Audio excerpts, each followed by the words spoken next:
Bismillahirrahmanirrahim. Assalamu alaikum student. How are you? I hope you are fine at your home and safe.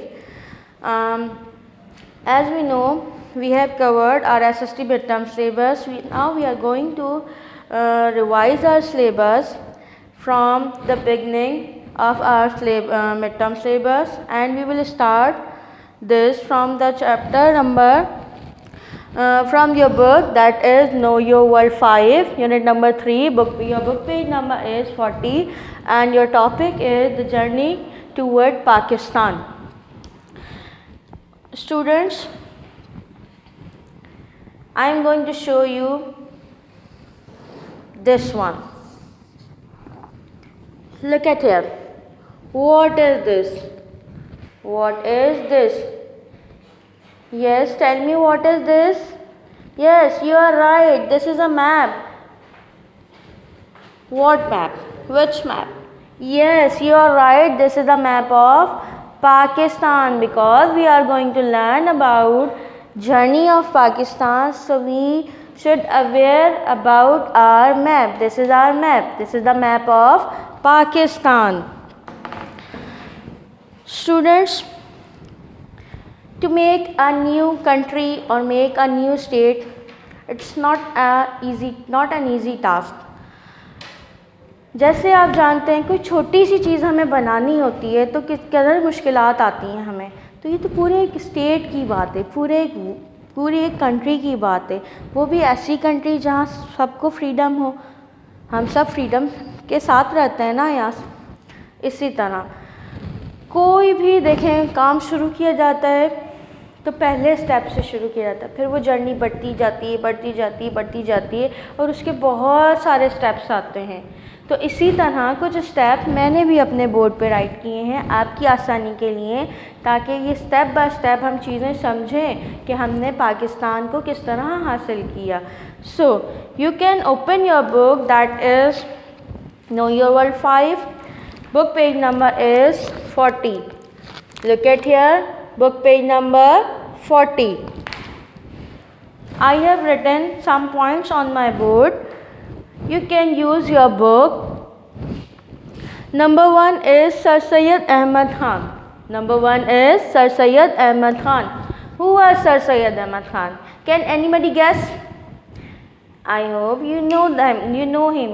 He was the great leader of Muslim. He was the great leader of Muslim. He made a school for Muslim. Then that became college, and after that it became a big university in Aligarh, and that name was Anglo-Oriented College. That was built in 1875. In which year? In 1875.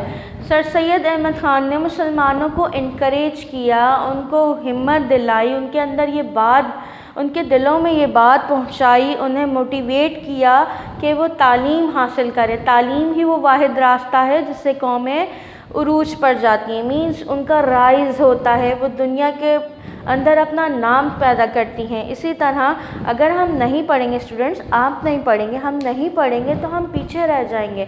हमें लोगों के साथ चलने के लिए, वक्त के साथ चलने के लिए ज़रूरत है कि हम तालीम को मज़ीद से मज़ीद और अच्छे से अच्छे तरीके से हासिल करें।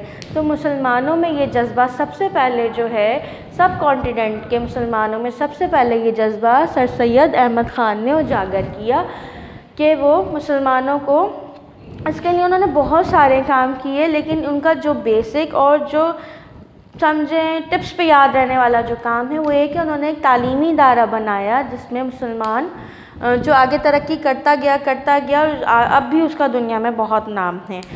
Then point number 2 is Indian National Congress. ये क्या है भाई? इंडियन नेशनल कांग्रेस उस टाइम की एक ऐसी पार्टी, एक ऐसी जमात बनाई गई, पॉलिटिकल पार्टी ऐसी डिज़ाइन की गई जो ब्रिटिश गवर्नमेंट्स तक अपने मसाइल को पहुंचाती। लोगों ने ऐसा डिसाइड किया कि हम अपने मसाइल किस तरह पहुंचाएं गवर्नमेंट को, हम अपने जो है हम कैसे तरक्की कर सकते हैं।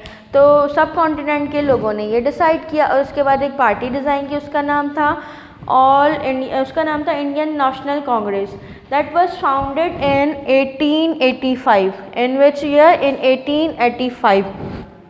But after that, उसके बाद क्या हुआ? देखिए वहाँ पे क्या था, बाइस्ट होते थे लोग, क्या करते थे, हिंदूज़ अगर किसी पावर में आ जाते थे तो वो मुसलमानों को बैक कर देते थे, अगर जो थे ब्रिटिश थे वो ही रूल करते थे तो वो तो हिंदुओं को भी आगे नहीं आने देते थे और जो है मुसलमानों को भी आगे नहीं देते थे।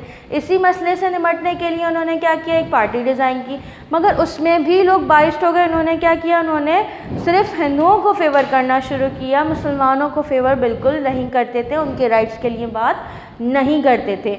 अब मुसलमानों के अंदर ये जज्बा जब उनके अंदर ये शऊर पैदा हो गया कि हमें भी तो अपने मसाइल का हल चाहिए, हमें भी तो अच्छी ज़िंदगी गुजारनी है, हम भी तो एक अच्छी ज़िंदगी गुजार सकते हैं, तो हमें भी यह हक होना चाहिए। हम तो इसके लिए उन्हें भी एक प्लेटफॉर्म रिक्वायर्ड था।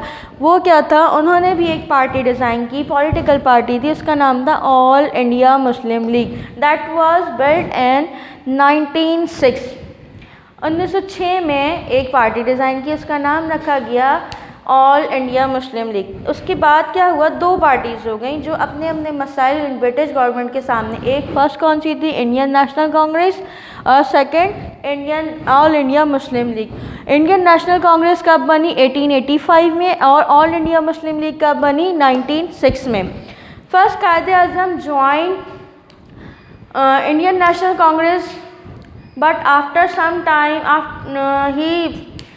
he decided to leave the Indian National Congress and he joined the All India Muslim League that was in favor of Muslims. He joined All India Muslim League in 1913. When he joined the All India Muslim League students? Yes, in 1930. After that, where our point next point is Lucknow Pact between Congress and Muslim League.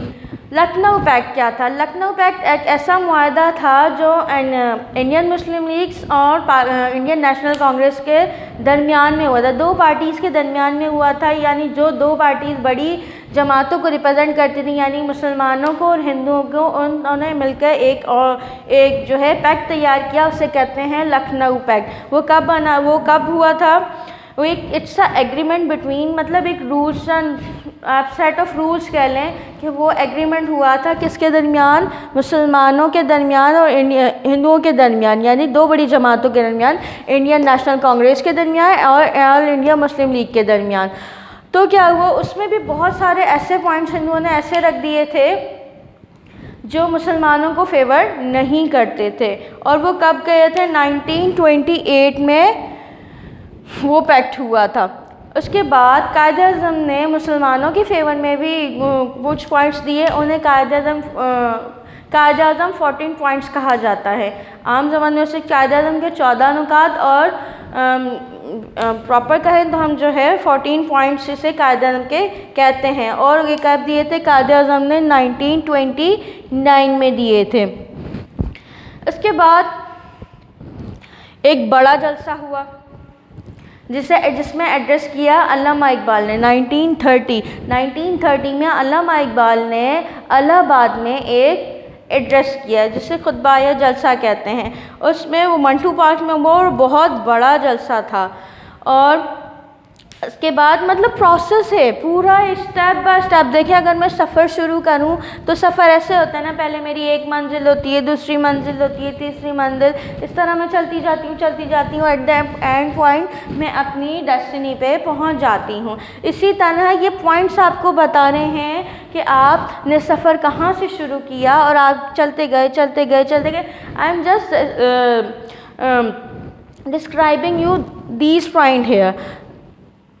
And next point is Round Table Conference which was held in 1930 to 1933। एक बहुत बड़ी round table conference जिसे कहते हैं गोलमेज conference हुई थी, India to separate state of Muslim, जिसमें कि जब अल्लामा इकबाल ने जलसा दिया जिसमें बाकायदा तौर पर ऐलान किया गया कि हमें मुसलमानों के लिए एक अलग रियासत चाहिए, एक अलग स्टेट चाहिए। उसके बाद राउंड टेबल कॉन्फ्रेंस हुई जो 1930 से 1933 तक हुई। उसके ड्यूरेशन में ही होती रही।